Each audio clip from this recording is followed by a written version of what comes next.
अल्हम्दुलिल्लाहि रब्बिल आलमीन वस्सलातु वस्सलामु अला अशरफिल अंबियाइ वल मुरसलीन वल आक़िबतु लिल मुत्तक़ीन। अल्लाहुम्मा सल्लि अला सय्यिदिना व मौलाना मुहम्मद व अला आलि सय्यिदिना व मौलाना मुहम्मद व बारिक व सल्लिम।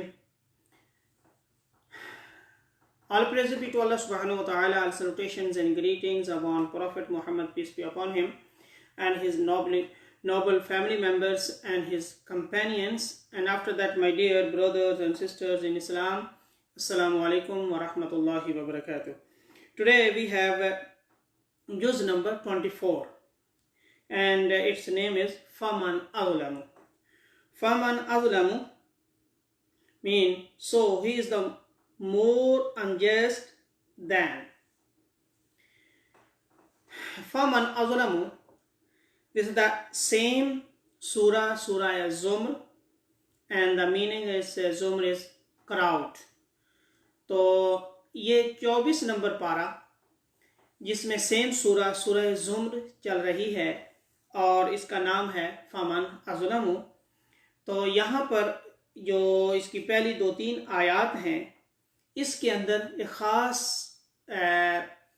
वाक़या मेराज, उस पर एक ख़ास बात है। रब्बे कायनात ने इरशाद फरमाया, वल्लज़ी जाअ बिस्सिद्क़ि व सद्दक़ बिही उलाइका हुमुल मुत्तक़ून, and whoever has brought the truth and he who has confirmed it, it is they who are God-fearing. This means